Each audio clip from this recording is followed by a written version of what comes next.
It started as one of those evenings you don't think twice about. Linda said she was heading out with her friends. Girls' night, nothing out of the ordinary. She'd done it plenty of times before, and I never had a reason to question it. We had this understanding, this trust in our marriage that was supposed to be rock solid. You know, the kind where you swap phone passwords like they're no big deal, and we even shared our locations through an app, not to monitor each other, just for convenience. If she needed a ride or if I got stuck late at work, we'd know where to find each other.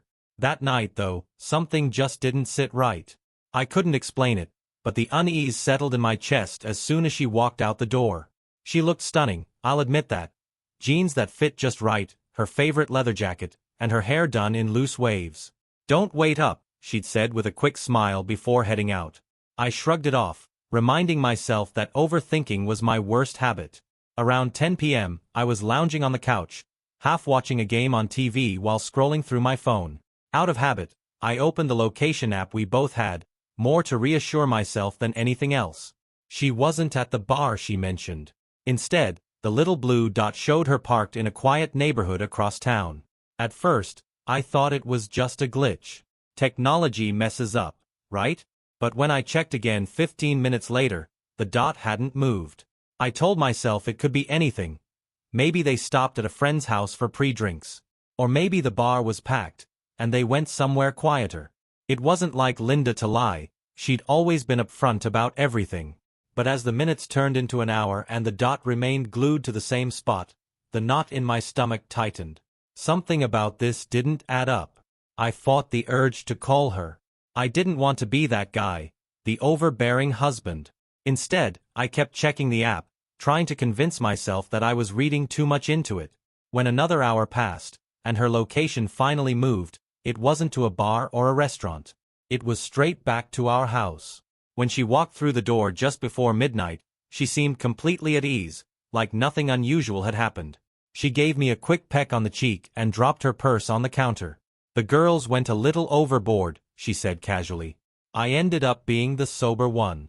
Had to make sure they all got home safe." Her tone was light, but something about the way she avoided my eyes gnawed at me.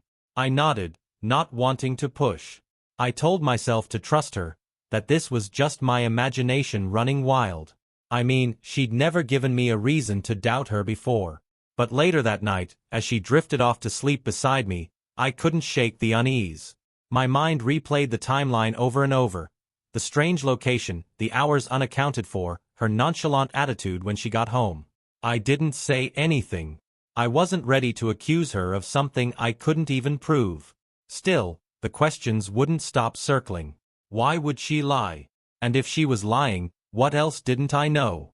I decided to wait and see, to pay closer attention, to look for answers without making a scene. If there was something to uncover, I'd find it. Little did I know, that night was only the beginning of the end. The days following Linda's night out were a blur of normalcy, but the unease lingered. She acted like everything was fine, laughing at the little quirks in our favorite sitcom, teasing me about my obsession with double-checking the thermostat, even complaining about the chaos at her office. On the surface, it all seemed ordinary. But once you suspect something, even the smallest thing feels off. I started paying closer attention. I told myself it wasn't snooping, it was being vigilant. There was no harm in being cautious, right? Her phone was the same as always, buzzing with notifications from work, her group chats, and a ton of Pinterest boards she loved scrolling through. I didn't touch it, though. Even with all our openness, there was an unspoken rule about boundaries. But that didn't stop me from noticing how she started carrying it everywhere. Bathroom trips, trips to the kitchen, it was glued to her hand. I'd never thought much of it before, but now it felt like a red flag. The following Saturday, Linda mentioned another night out with the girls. She was casual about it, even playful, asking me if I needed her to pick up snacks for the game before she left. I nodded, watching her as she threw a few essentials into her bag and spritzed on her favorite perfume. That sinking feeling returned when she kissed me on the cheek, smiled, and said, "Don't wait up." This time, I was ready. I didn't want to seem paranoid, but I needed clarity. Once she was out the door, I pulled up her location again. My chest tightened when I saw the familiar blue dot headed toward the same neighborhood as before. There wasn't a bar or a restaurant anywhere near there, just rows of quiet homes and dimly lit streets. I told myself it was probably nothing. Maybe one of her friends lived there, or maybe they were carpooling to the actual bar. But as the minutes stretched into hours, the excuses I came up with felt thinner and thinner. She wasn't moving. The dot stayed planted in the same spot, just like last time. By midnight, my patience was wearing thin. The game on TV was just noise, my eyes glued to my phone instead of the screen. I sat there debating my next move. Should I call her? Would I look crazy if I did? Finally, I couldn't take it anymore. I grabbed my keys and headed out. If she had nothing to hide, then she had nothing to worry about, right? The streets were dark and quiet as I pulled into the neighborhood. My heart pounded as I scanned the houses, trying to figure out which one matched her location. And then I saw it. Her car, parked a few doors down. I pulled over and cut the engine, sitting there for a moment to steady my nerves. What exactly was I planning to do? Knock on the door? Demand an explanation? After what felt like forever, the porch light flickered on, and the front door opened. Linda stepped out, brushing her hair back as she glanced over her shoulder. A man appeared in the doorway, leaning casually against the frame. He said something I couldn't hear, and Linda laughed. Soft, familiar, and intimate. Then she walked to her car without looking back. I stayed in my car, frozen, as she drove away. My hands gripped the steering wheel so tightly my knuckles turned white. It wasn't just the laughter that cut deep, it was the way she carried herself, like she didn't have a care in the world. Like there wasn't a husband at home waiting for her. When I got back, she was already in bed, scrolling through her phone like nothing had happened. She greeted me with a smile and asked if the game had been good. I mumbled something about a bad ref call and headed straight to the bathroom. I couldn't even look at her. That night, I didn't sleep. I stared at the ceiling, my mind racing. It wasn't just suspicion anymore. It was real, and I had seen it with my own eyes. I told myself I needed proof. Something solid, undeniable. Something she couldn't laugh off or twist. But deep down, I already knew the truth. My marriage wasn't what I thought it was, and Linda wasn't the woman I believed her to be. The following morning, Linda was her usual self, humming softly as she made coffee and fed our dog, Daisy. The picture of normalcy. It was almost too perfect, like she was trying to erase any doubts by pretending nothing had happened. But I couldn't shake the image of her stepping out of that house, laughing with that man. I sat at the table, nursing a cup of coffee that had gone cold. She asked if I wanted pancakes or eggs, her voice light and carefree. I told her I wasn't hungry, and she shrugged it off, joking about me never being a breakfast person. I forced a smile, though it felt like my face might crack under the strain. The day dragged on, a blur of half-hearted chores and mindless scrolling on my phone. Linda seemed unfazed, spending most of the day on her laptop, claiming she was catching up on work. But I noticed how quickly she'd switch tabs if I walked by. Normally, I wouldn't have thought twice about it. She worked hard, and her job often bled into weekends. But now, every little action felt suspicious. By evening, I decided I couldn't let it go. I wasn't ready for a full-blown confrontation yet, but I needed more answers. If Linda was lying to me, I had to know how deep it went. I remembered she synced her emails to our shared tablet in the kitchen. She rarely used it anymore, but I figured it was worth a shot. Later that night, after she'd gone to bed, I grabbed the tablet and sat down on the couch, heart pounding. Logging in was easy. Her password hadn't changed in years. My hands trembled as I scrolled through her inbox, half hoping I wouldn't find anything. At first, it was all work emails, promotional spam, and the usual back and forth with her friends. But then I saw it, a chain of emails with the subject line Friday plans from someone named Winston. My breath caught as I opened the thread. The messages were casual at first, talking about wine and movies, but as I kept scrolling, the tone shifted. Winston joked about their little tradition and how he couldn't wait to see her again. Linda responded with winking emojis and an offhand comment about how he always made her laugh. There it was, in black and white. A part of her life I hadn't been a part of. A relationship that existed outside the world I thought we shared. I wanted to stop, but I couldn't. I kept scrolling, finding more emails. Some brief, some lengthy, all filled with a familiarity that cut deeper with every word. They weren't overtly romantic, but the subtext was clear. This wasn't just friendly banter. It was the kind of connection you have when there's something more. When I finally set the tablet down, my hands were shaking. I felt sick, like the air had been sucked out of the room. My mind raced with questions I didn't want answers to. How long had this been going on?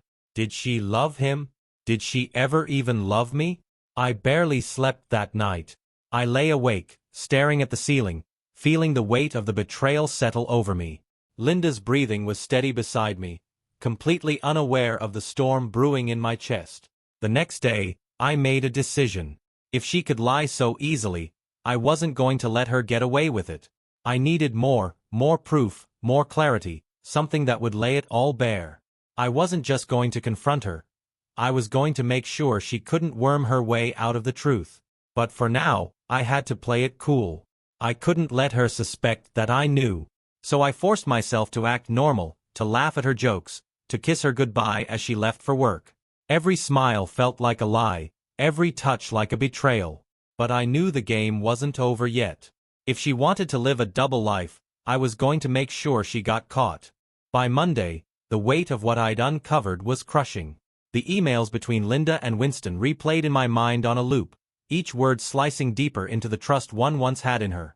But if I confronted her now, she'd deny it. She'd call me paranoid or blow it off as harmless fun. I needed something undeniable, something she couldn't explain away. Linda left for work early, the same kiss on my cheek as always, the same breezy smile. "Don't forget the trash," she called as the door clicked shut. Her voice grated against my nerves. I didn't even look up from my coffee. Once her car was out of the driveway, I exhaled and let myself slump in my chair. The house was quiet, but my head was anything but. I decided it was time to talk to someone. I couldn't keep this to myself anymore. I needed advice, or at least someone to tell me I wasn't losing my mind. I called Mark, my closest friend since college, someone I could trust with anything. We'd been through thick and thin together, and if anyone could give me perspective, it was him. When Mark picked up, I kept my voice steady, telling him I needed to talk in person. No specifics over the phone. He agreed to meet me at the diner we used to haunt during our college days. It was a quiet place, tucked into a corner of town where nobody cared to pry. Sitting across from Mark, I finally let it all out. The nights out, the strange location, the emails with Winston. He didn't interrupt, just listened, his brow furrowed deeper with every detail I shared. When I finished, he leaned back in his seat, letting out a low whistle. "I don't know, man," he said. "This doesn't sound innocent. But you're right, if you call her out now, she'll probably just gaslight you or twist it around. You need more than emails. Something concrete." I nodded, gripping my coffee mug like it was the only thing keeping me grounded. "How do I even get that? I can't just follow her around like a detective." Mark hesitated for a moment, then leaned in. "There's another option," he said carefully. "You could hire someone. A private investigator." The idea made my stomach churn. Spying on Linda felt like crossing a line, even after what I'd seen. But then I thought about those emails, her laughter outside Winston's house, and how she came home every night acting like nothing was wrong. If she could lie to my face so easily, why should I feel guilty for wanting the truth? "I'll think about it," I said finally. Mark gave me a reassuring pat on the shoulder before we left. "Whatever happens, I've got your back," he added. Back home, the house felt emptier than usual. Daisy followed me around, sensing my unease, her tail wagging uncertainly. I scratched behind her ears absently, my mind already spinning with the next steps. I started small. That night, after Linda fell asleep, I checked her phone. It wasn't something I ever imagined myself doing, but the trust was already broken.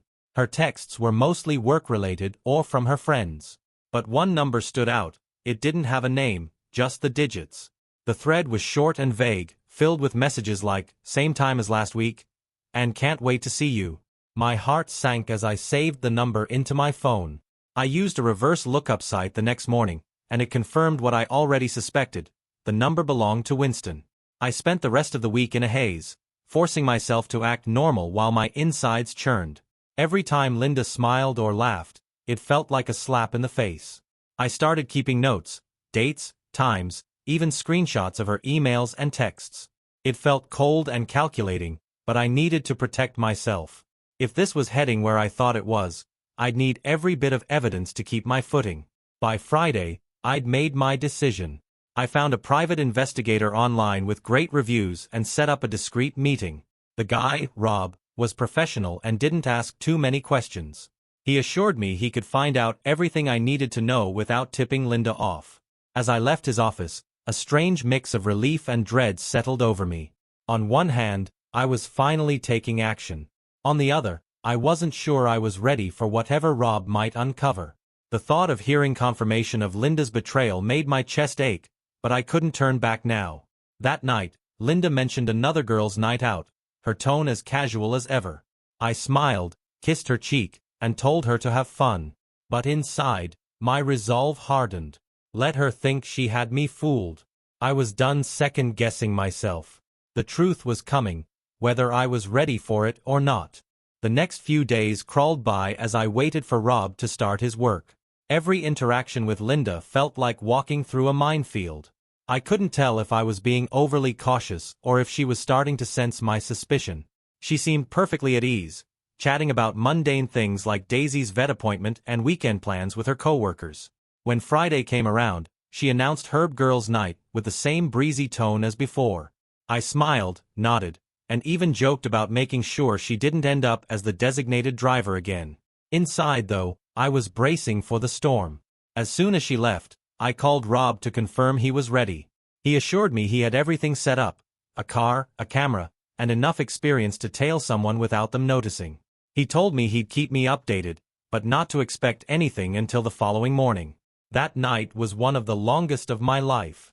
I tried distracting myself with TV, then with work, but nothing stuck. I kept staring at the clock, counting down the hours until she'd come home. My mind ran through every possibility. Maybe she'd just been at a friend's house. Maybe Winston wasn't who I thought he was. Maybe this was all in my head. But the texts and emails replayed in my mind, killing any hope I tried to cling to. Linda came home just after midnight, looking as relaxed as ever. She kissed me on the cheek, made a quick comment about how tired she was, and headed upstairs. I followed a few minutes later, watching her from the corner of my eye as she slid under the covers.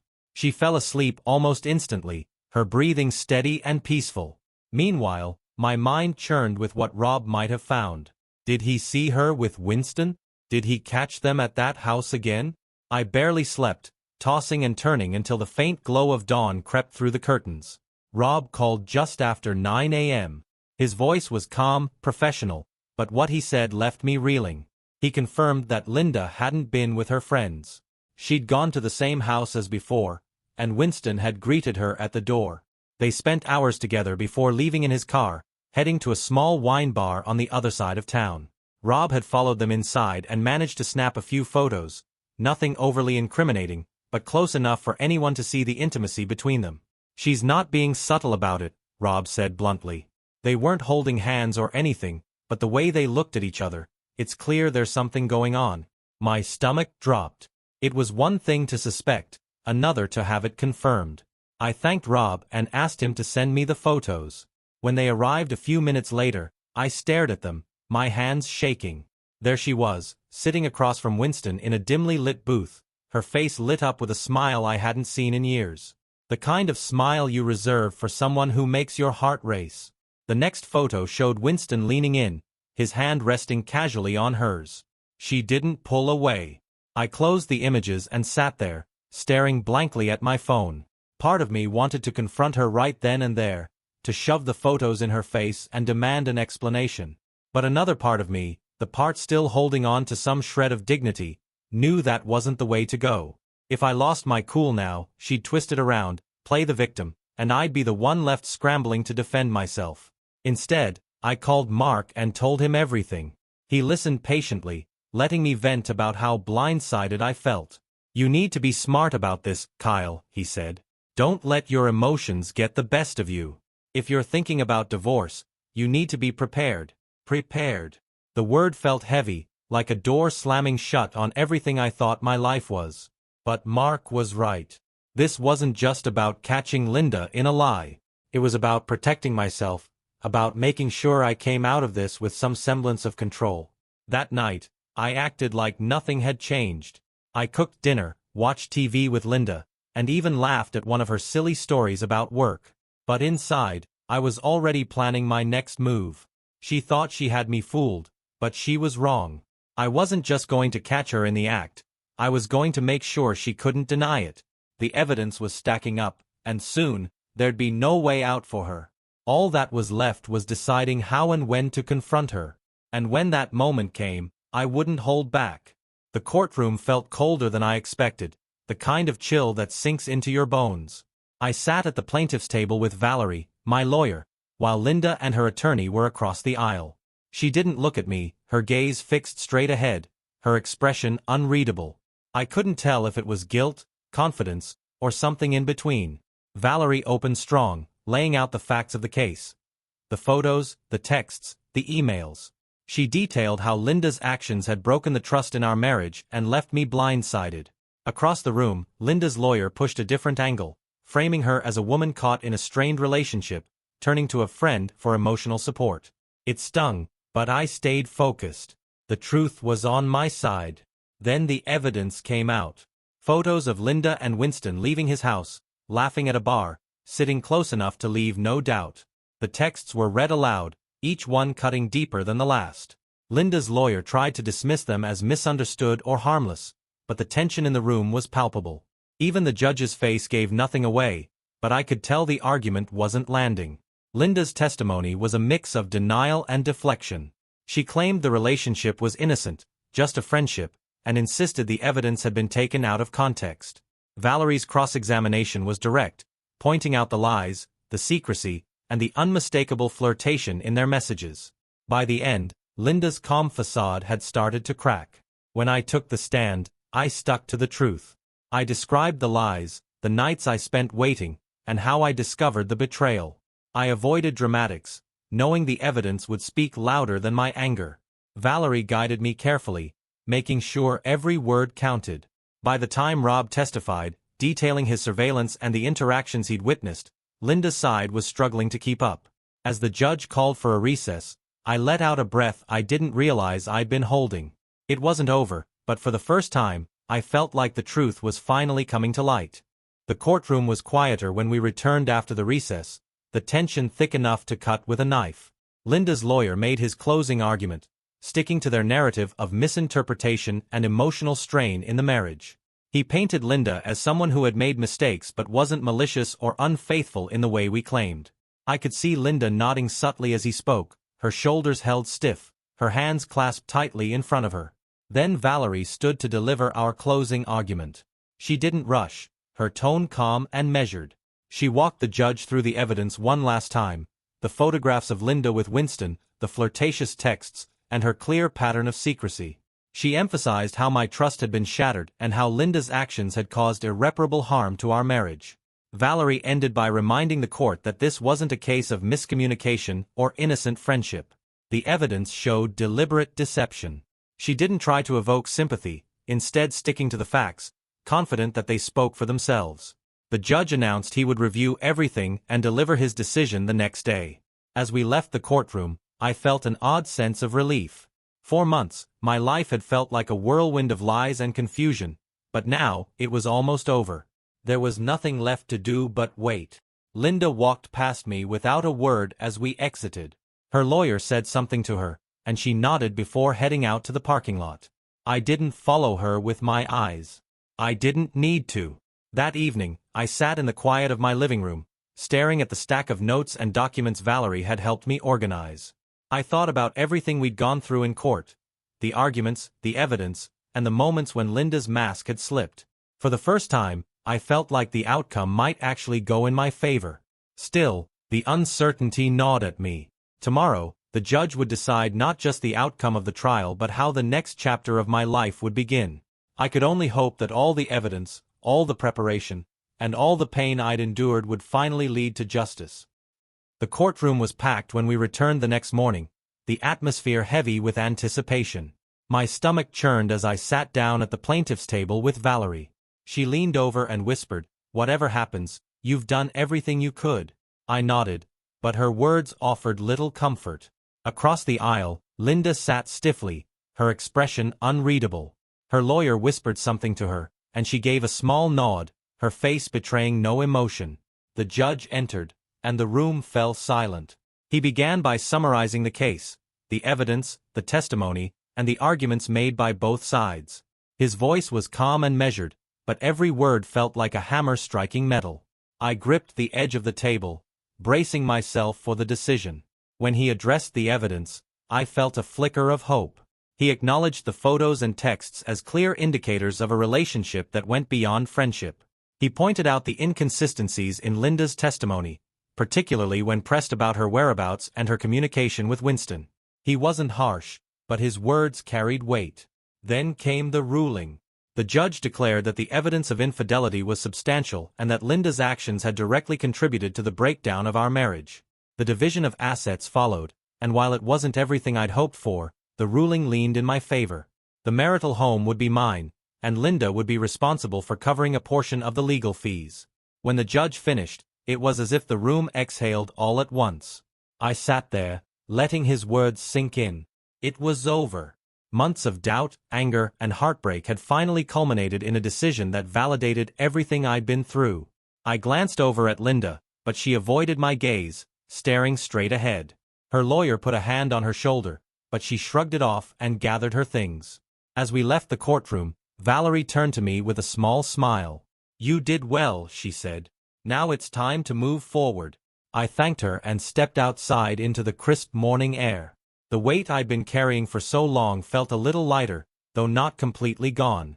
I wasn't sure what came next, but for the first time in months, I felt like I could finally start figuring it out. Linda didn't look back as she walked away, and I didn't either. There was no point anymore. The chapter was closed, and it was time to turn the page. In the days after the trial, the reality of it all began to settle in. The judge's ruling had been fair, but it didn't erase the pain or the mess Linda had left behind. The house was mine, but it felt emptier than ever. Every corner seemed to hold a memory, a laugh in the kitchen, quiet mornings on the couch, late-night talks in the bedroom. Now, those moments felt tainted, like echoes of a life that wasn't as real as I'd thought. I spent the first few days clearing out Linda's things. She didn't leave much behind, just a few odds and ends she probably didn't think were worth packing. An old sweater, a half-used bottle of perfume on the bathroom counter, and a book she'd never finished reading. Seeing them felt like a punch to the gut, but I forced myself to bag everything up and leave it on the porch for her to collect. Daisy, my dog, seemed to sense the shift in the house. She followed me everywhere, her tail wagging hesitantly, as if unsure how to comfort me. I talked to her more than I talked to anyone else those first few days. It was easier than explaining how I felt to friends or family. Mark called every day, checking in and making sure I wasn't spiraling. I appreciated it, though I usually kept our conversations short. "I'm fine," I'd tell him, just taking it one day at a time. He didn't push, which I was grateful for. I wasn't ready to talk about moving on or starting over. Not yet. I focused on routine, throwing myself into work and keeping busy around the house. I fixed the leaky faucet in the kitchen, something I'd been putting off for months. I started cooking real meals again instead of living off takeout. Small steps, but they helped. The hardest part was the quiet moments, the evenings when the house felt too still, or the mornings when I woke up and instinctively reached for someone who wasn't there. I'd sit on the edge of the bed, staring at the floor, trying to remind myself that this was a fresh start, not an ending. Linda hadn't contacted me since the trial, and I hadn't reached out to her either. There was nothing left to say. Whatever we'd once had was gone, replaced by the cold reality of what she'd done. Still, I couldn't help wondering if she felt even a shred of regret. Did she miss the life we'd built, or was she happier now that she didn't have to hide her relationship with Winston? I tried not to think about it, but the questions lingered. Some days were harder than others, but slowly, the weight of it all began to lift. I wasn't there yet, not by a long shot, but I was starting to see a future where Linda's betrayal wasn't the thing that defined me. It would take time, I knew that. But for the first time, time didn't feel like the enemy. A week after the trial, I woke up to sunlight streaming through the bedroom window. It felt like the first morning in ages where I hadn't immediately been hit with the weight of everything that had happened. I sat up, rubbed the sleep from my eyes, and let out a long breath. The house was quiet, but for once, the silence didn't feel oppressive. It felt peaceful. I spent the morning tackling the little tasks I'd been avoiding. The closet still held some of Linda's forgotten things. Old scarves, a pair of boots she'd outgrown but never tossed, and a shoebox of random trinkets. I threw everything into a bag and carried it to the garage. She could pick it up if she wanted, or I'd drop it off somewhere eventually. Clearing it out felt like letting go of another piece of her, another reminder of what had been. After lunch, Mark stopped by with a six-pack and his usual easy-going grin.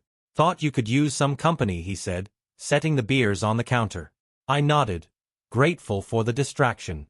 We sat on the back deck, Daisy lounging at our feet, and talked about everything except Linda.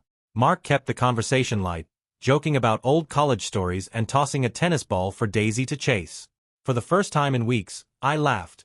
A real laugh, not the forced kind I'd been faking around people. "See?" Mark said, smirking.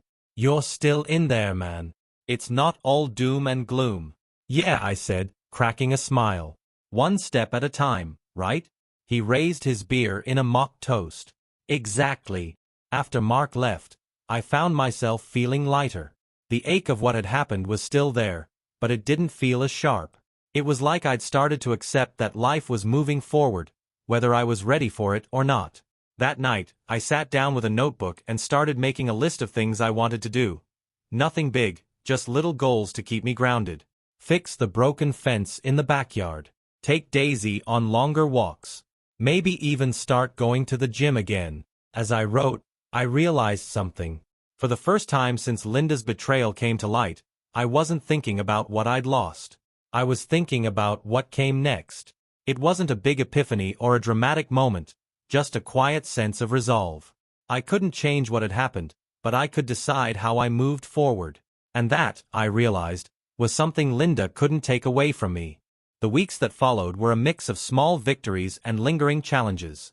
I threw myself into work, taking on extra projects to keep my mind occupied.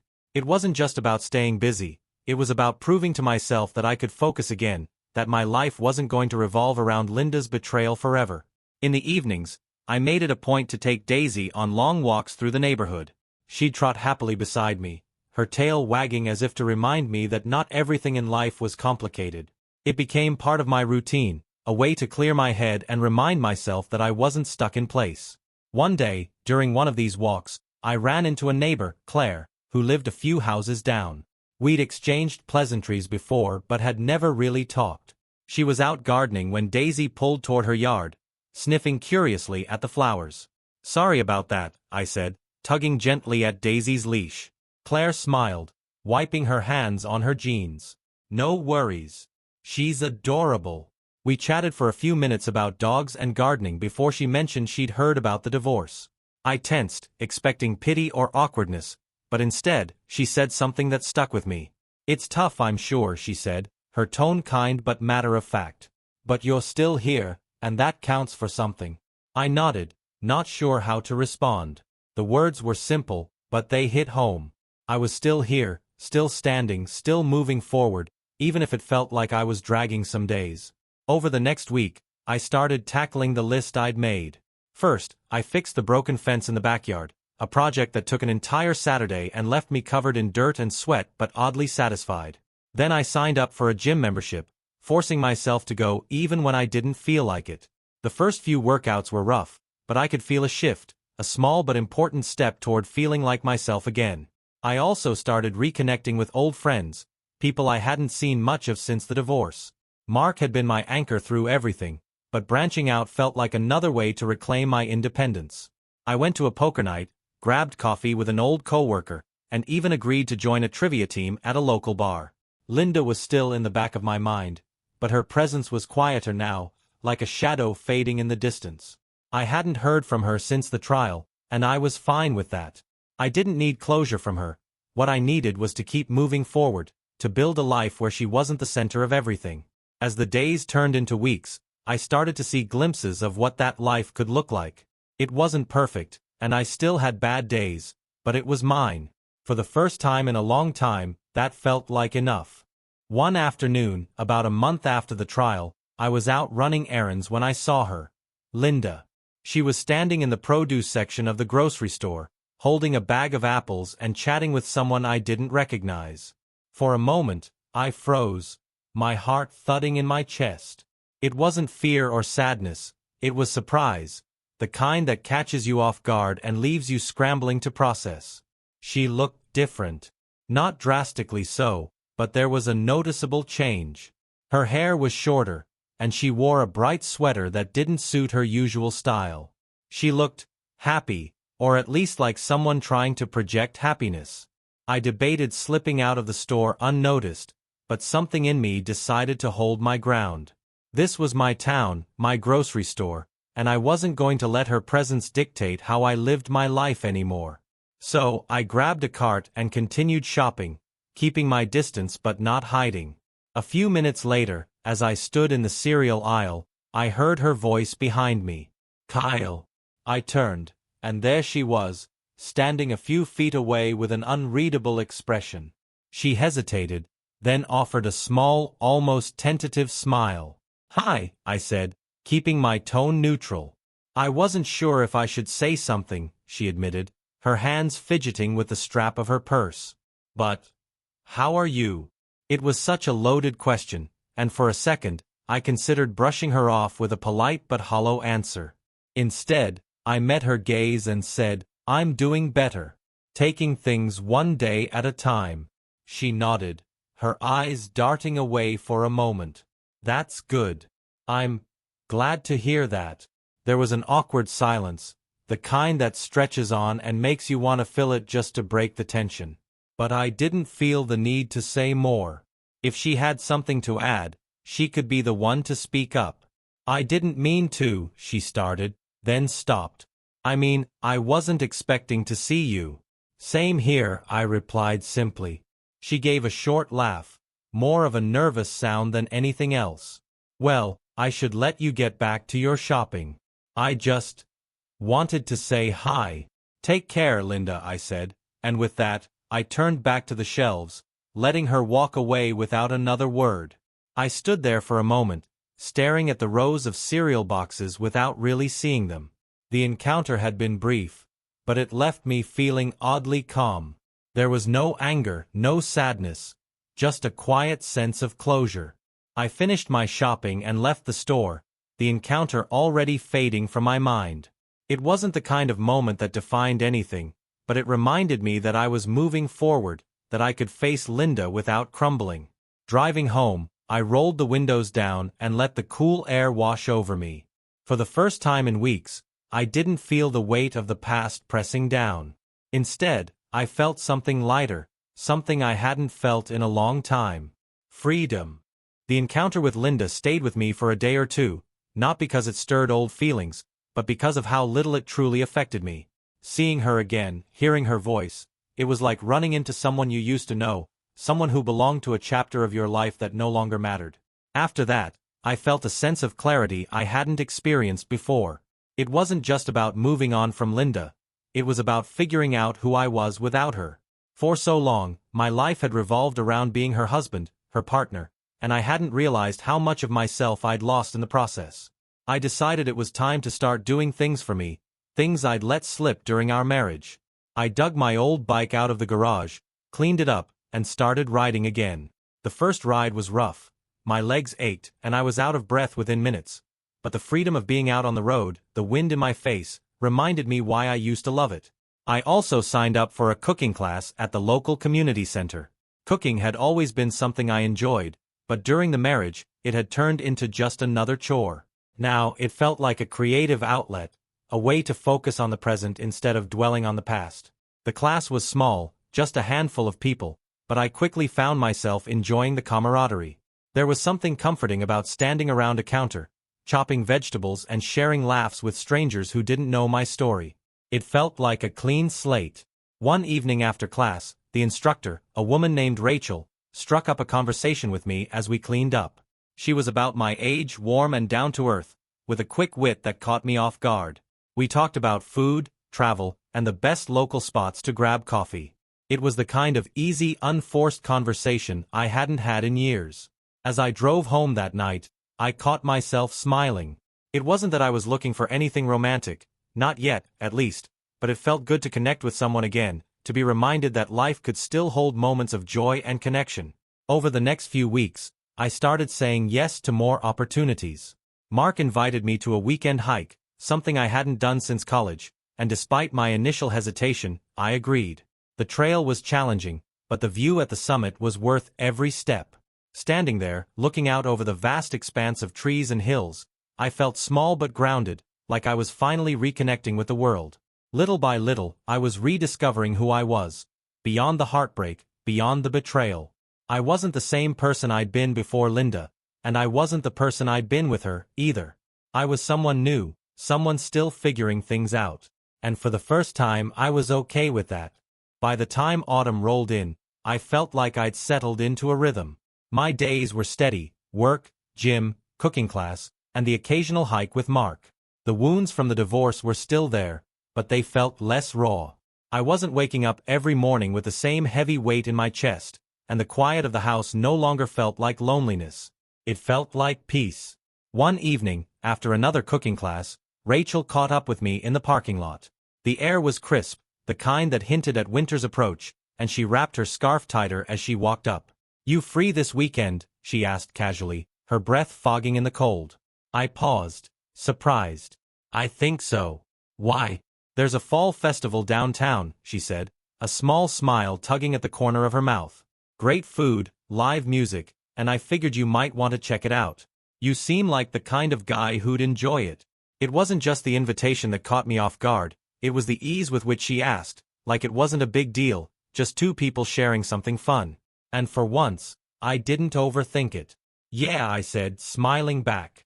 "I'd like that." We met at the festival on Saturday afternoon, the streets alive with the sounds of acoustic guitars and the smells of roasted nuts and caramel apples. Rachel greeted me with a warm smile, her cheeks flushed from the chill, and for a moment, I felt a strange sense of déjà vu, like I'd been here before, but not quite like this. We wandered through the stalls, sampling food and laughing at the quirky handmade crafts. Rachel had an easy way about her, the kind of humor that put you at ease and made you forget about the world for a while. It wasn't a date, not officially, but there was something comfortable about the way we talked, the way our steps fell into sync as we walked. At one point, we stopped to watch a street performer, a man juggling flaming torches while balancing on a unicycle. Rachel leaned over and whispered something funny about his exaggerated expressions, and I found myself laughing harder than I had in months. For the first time, I wasn't thinking about Linda or the divorce. I wasn't thinking about the past at all. I was just there, in the moment, enjoying the sound of laughter and the crisp autumn air. As the sun set and the festival lights twinkled to life, Rachel turned to me, her smile soft but sincere. "Thanks for coming. I had a really good time." "Me too," I said, and I meant it. We didn't make plans for another outing, and I wasn't sure if we'd even see each other outside of class. But it didn't matter. That evening wasn't about the future or what it might hold. It was about realizing that I could feel happy again, that I could connect with someone without the weight of the past holding me back. Driving home, I rolled the windows down and let the cool air fill the car. The festival, Rachel, the laughter. It all felt like a step forward, a small but significant reminder that life was still full of possibilities. The first snow of the season was falling softly outside, blanketing the world in quiet. I sat on the couch, a fire crackling in the hearth, Daisy curled up beside me with her head resting on my lap. The house felt warm, not just from the fire, but from something deeper, a sense of calm and contentment I hadn't felt in years.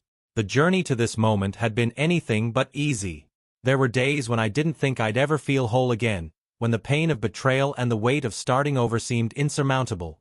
But now, sitting in the glow of the fireplace, I realized something. I had found my way back to myself. The house that once felt empty was now a space I had made my own. I'd painted the walls, rearranged the furniture, and added little touches that reflected who I was. Photos from my hikes, shelves filled with books I loved, and even a few paintings I'd picked up at local markets. It wasn't just a house anymore. It was home. I thought about everything I'd done to rebuild my life. The cooking classes had turned into a hobby I genuinely enjoyed, and I'd started hosting small dinners for friends, something I never would have imagined a year ago. Mark came over regularly, always with a new story or a joke to share, and Rachel had become a friend I could count on. though sometimes, I wondered if there might be something more there waiting to grow. The holidays were just around the corner, and for the first time, I felt excited about them. I'd already put up a small tree in the corner, its lights twinkling against the frosted window panes. I'd even started planning a trip to visit my family, something I'd been putting off for too long. Most importantly, I felt at peace with myself. The pain and anger I once carried had softened into something quieter, more manageable. I no longer replayed the betrayal in my mind or questioned what I could have done differently. That chapter of my life was closed, and while it had shaped me, it didn't define me anymore. I looked down at Daisy, her tail thumping softly against the couch in her sleep. She'd been my constant through all of it, her unwavering loyalty reminding me that even in the darkest times, there were still things to hold on to. Outside, the snow continued to fall, and the world seemed still. I felt grateful, not just for the warmth of the fire or the coziness of the room, but for the second chance I'd given myself. For the first time in a long time, I wasn't just surviving. I was living, and it felt good.